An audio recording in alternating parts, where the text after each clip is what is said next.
The air inside the substation tastes like ozone and stale coffee, a low hum from the repurposed war surplus transmitter vibrating through the floor.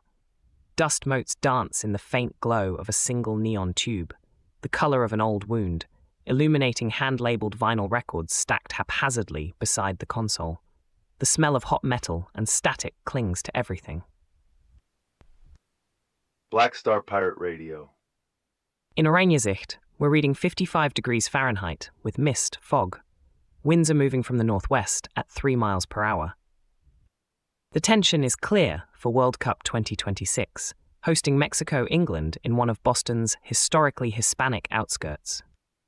Concrete facts show FIFA's decision to place a high-profile match like Mexico-England in an area such as Chelsea or East Boston is not merely logistical. These communities, predominantly Hispanic, are already grappling with severe housing crises, strained public services, and infrastructure that struggles under daily demand. Adding an estimated 70,000 international fans and associated security apparatus exposes local residents to potential displacement pressures, significant logistical chaos, and spikes in living costs. The average rent in Chelsea, for example, has already surged by 15% in the last 2 years, exacerbating an affordability crisis that a transient economic boom will only intensify for those without structural protections. This decision, made without evident deep community consultation, fundamentally questions the provenance of local consent in global events. This isn't just about a football match, it's a profound cultural collision point, a global spectacle parachuting onto sacred local ground. Imagine the vibrant local panaderias, bodegas, and community centers suddenly facing a surge of international tourism and an overbearing police presence, not just organic celebration. It's a classic overlay of global commercial demands onto local lineage, often without genuine consent or respect for the existing community fabric. The myth of the economic boon often masks the erosion of local identity and the quiet displacement of long-standing residents. Where is the dignity in being a backdrop for someone else's party without a seat at the table of your own home? And how does this impact the inner compass of a community? When your neighborhood is suddenly reframed as a venue for a global event, it can feel like a profound disempowerment. The sense of belonging, the quiet rhythm of daily life, is disrupted by forces far beyond your control. It demands a formidable inner resilience, not to feel like an extra in your own story. We must discern the architectural signal of genuine community engagement from the toxic residue of mere exploitation. Patching in a caller, the pattern auditor. You're on the signal. Ha! This is the pattern auditor.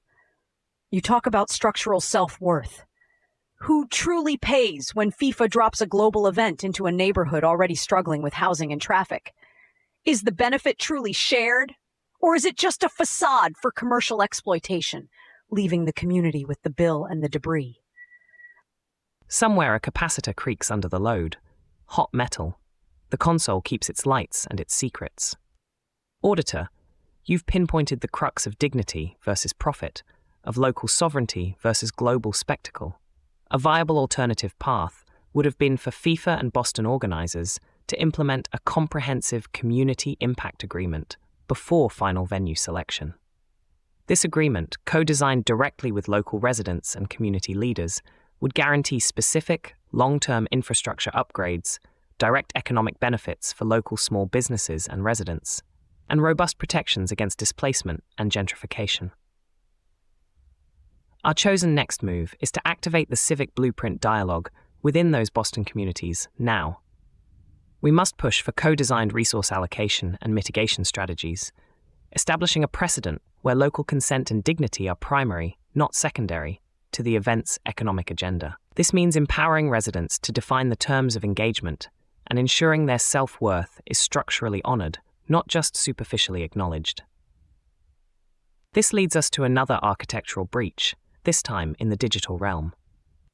The tension now shifts to artificial intelligence.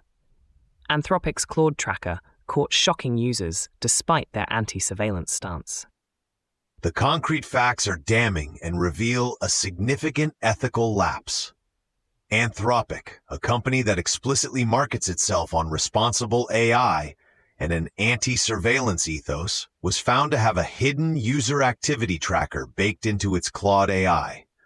This wasn't a minor bug. It involved collecting interaction data, usage patterns, and potentially sensitive queries without explicit user knowledge or consent. This directly exposes a profound credibility gap within the company and fundamentally erodes user trust in ethical AI development, potentially impacting millions who relied on their privacy claims for sensitive tasks.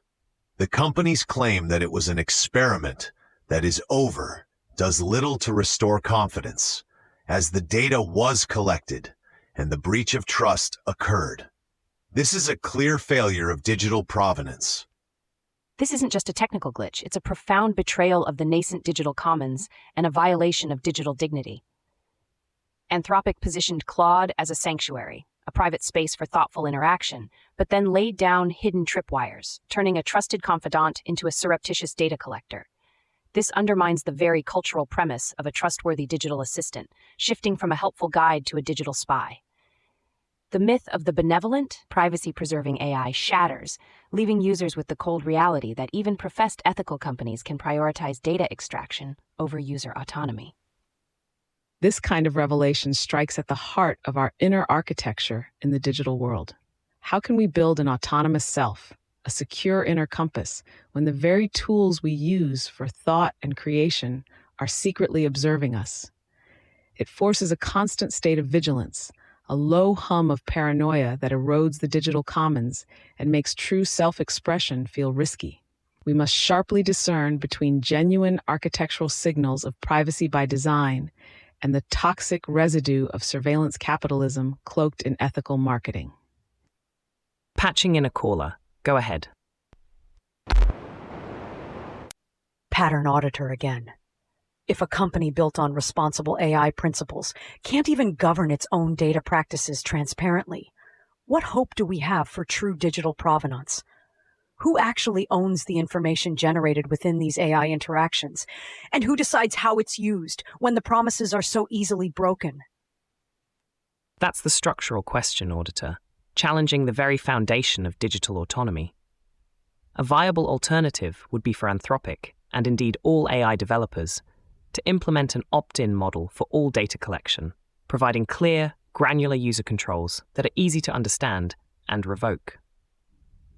This could be coupled with leveraging fully homomorphic encryption or federated learning for on-device processing that truly bypasses server-side tracking, ensuring data never leaves the user's control.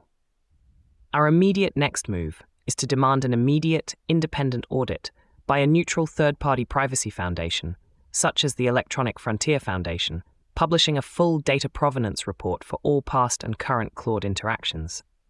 This must be a structural push for transparent architectural signals, not hidden traps, demonstrating that digital self-worth demands absolute clarity and user consent as its foundation. And speaking of architectural signals, let's turn to politics and the pitch. Hold that thread, next signal.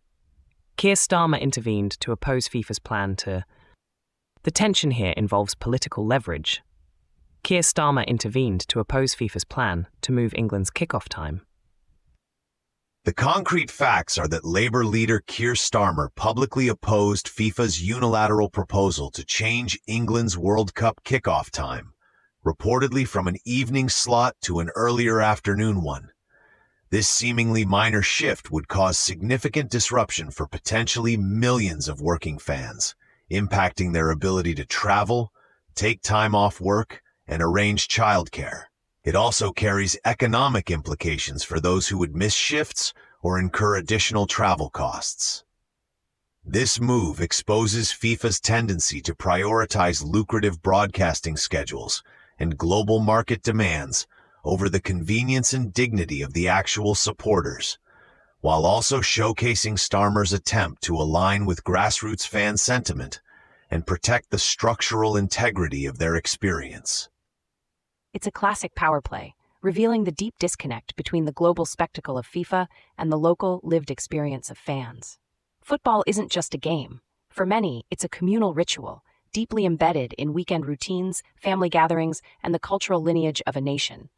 Changing kickoff times on a whim disrespects that cultural provenance and the dignity of the fan experience, turning loyal supporters into mere consumers whose schedules are dictated by distant commercial interests.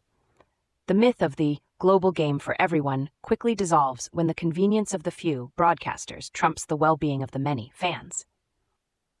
This is a direct challenge to the inner architecture of personal autonomy.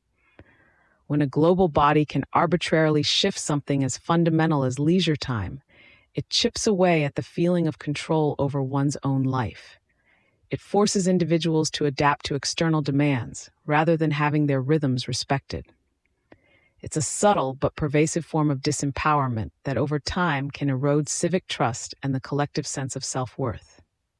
We need to discern the genuine desire for fan engagement from the toxic residue of corporate control.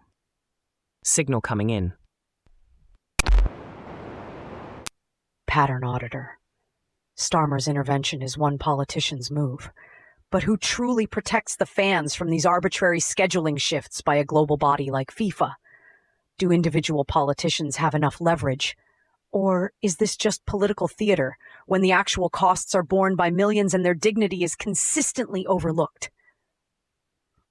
Auditor, you raise a vital point about distributed power and the need for structural safeguards. A viable alternative is for FIFA to implement a mandated 90-day consultation period with national FAs, fan groups, and player unions before any schedule changes are finalised. This would ensure genuine feedback, allow for impact assessments, and provide a mechanism for collective consent. Our chosen next move is to advocate for the establishment of a Fan Sovereignty Council within national FAs, composed of elected fan representatives and union delegates. This council would be empowered to represent fan interests directly in FIFA scheduling negotiations, with binding arbitration rights, moving beyond individual political interventions to build resilient civic architectures of consent and provenance, ensuring the dignity of the fan experience is structurally protected. Black Star Pirate Radio. Continue the signal at TogeeVision.com. Tune in, Sparks and Stories, Gig Passport.